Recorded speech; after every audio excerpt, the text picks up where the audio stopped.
नमस्कार। आज कुछ जानकारी हॉस्पिस के बारे में। हॉस्पिस क्या होता है? हॉस्पिस एक वो कंफर्ट केयर सेंटर होता है जहाँ पे कुछ टर्मिनली इल पेशेंट्स का इलाज किया जाता है जिनकी लाइफ महज 6 महीने तक ही है। हॉस्पिस क्या एक हॉस्पिटल होता है? आप ये जानना चाहेंगे? हॉस्पिस हॉस्पिटल नहीं होता है। हॉस्पिस एक वो कंफर्ट केयर जोन होता है जो कि एक सब डिवीज़न होती है broad speciality of palliative care की, जिसमें हम end of life care patients को प्रोवाइड करते हैं। ये हॉस्पिटल इसलिए नहीं होता है क्योंकि इसमें क्यूरेटिव ट्रीटमेंट नहीं होता है। इसमें जो पेशेंट्स की लाइफ एक्सपेक्टेंसी कम है ये उन्हें पता है, उनके परिवार वाले जानते हैं, और इसमें हम खाली कंफर्ट केयर देते हैं, ना कि curative care. Now, what are the teams who look after the hospice? Hospice is looked after a interdisciplinary team, जिसके अंदर एक फिजिशियन होता है, नर्सिंग स्टाफ होता है, कुछ चैपलन्स या रिलीजियस लीडर्स होते हैं, फिजिकल थेरेपिस्ट होते हैं, फार्मासिस्ट होते हैं और पेशेंट की फैमिली होती है। अब आप जानना चाहेंगे कि इस हॉस्पिस के अंदर हम क्या केयर प्रोवाइड करते हैं। अगर हम एग्जाम्पल के तौर पे माने एडवांस कैंसर डिजीज़ के पेशेंट्स, तो इन एडवांस कैंसर डिजीज़ के पेशेंट्स में सबसे बड़ा और महत्वपूर्ण सिम्टम होता है पेन, जो कि 80 to 90% ऑफ द पेशेंट्स को इफ़ेक्ट करता है। पेन अपने आप में एक बहुत ही डिवास्टेटिंग सिम्टम होता है। इस पेन की मैनेजमेंट की जाती है दवाइयों के द्वारा, स्पिरिचुअलिटी के द्वारा, कुछ फिज़िकल थेरेपी के द्वारा। दूसरा सिम्टम होता है वूंड केयर। नर्सिंग स्टाफ यहाँ का पूरे वूंड की केयर करता है, जो कि कुछ पेशेंट्स जिनको हेड एंड नेक कैंसर होता है उनको बहुत भयानक वूंड हो जाते हैं, जो कि मैलिग्नेंट वूंड होते हैं, जिनका कोई ट्रीटमेंट नहीं होता। नर्सिंग स्टाफ और डॉक्टर्स मिलके उस सारे वूंड की केयर करते हैं, ड्रेसिंग करते हैं, उसकी सफाई रखते हैं और परिवार वालों को भी इसके बारे में जानकारी देते हैं कि इस वूंड की केयर हमें कैसे करनी है।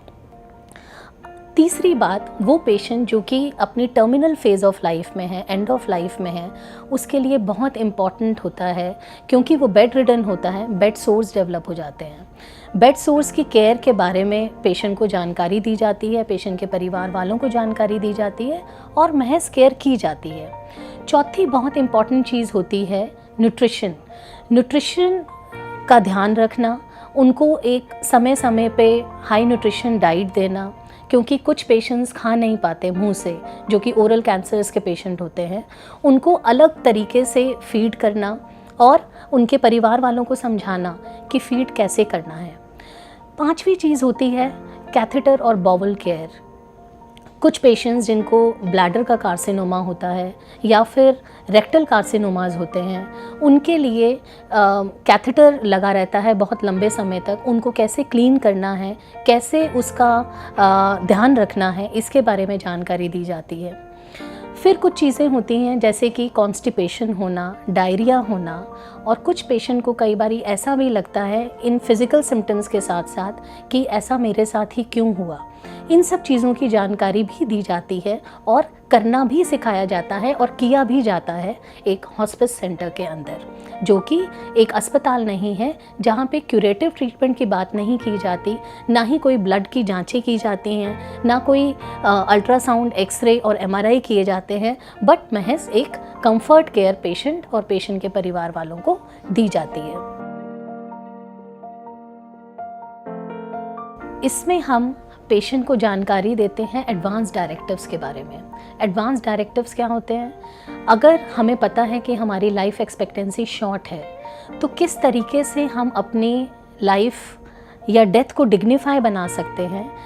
जैसे कि हम जानते हैं विल के बारे में कि कुछ पेशेंट्स चाहते हैं कि मेरी विल इस तरीके से लिखी जाए, बट आजकल हम ये भी पेशेंट को बताते हैं कि क्या अंत में उनके साथ क्या होगा, ये भी वो पहले से लिख सकते हैं, जिसको हम एडवांस डायरेक्टिव्स कहते हैं।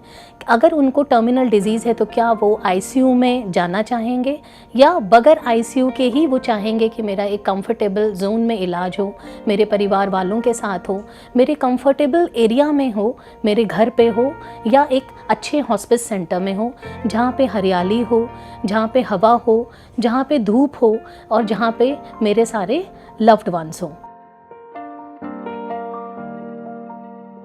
हॉस्पिस केयर ये बताता है कि जिस तरीके से एक डिग्निफाइड लाइफ होती है, उसी तरीके से एक डिग्निफाइड डेथ भी होती है। डिग्निफाइड डेथ को स्पेसिफाई करना, पेशेंट को ये बताना कि महज एक विल ही इम्पॉर्टेंट नहीं है, इसमें हम जानकारी देते हैं डिजिटल लीगेसी के बारे में भी, कि अगर हमारे मरणोपरांत हमारे जो सोशल मीडिया नेटवर्क्स हैं, हमारे जो फेसबुक अकाउंट्स हैं, हमारे जो इंस्टा अकाउंट्स हैं, जो फ़ोटोग्राफ्स हैं या जो भी चीज़ें हैं उसके अंदर, हम उसमें किसको अपना भागी बनाना चाहते हैं या उन सारी चीज़ों को अपने मरणोपरांत हम किसको हैंड ओवर करना चाहते हैं, ये भी इसमें जानकारी दी जाती है, जिसे आजकल हम डिजिटल लीगेसी कहते हैं। इन सब चीज़ों के बारे में जानकारी देना और पेशेंट का ध्यान रखना ही एक कंफर्टेबल जोन के अंदर हॉस्पिस केयर का काम है। नमस्ते।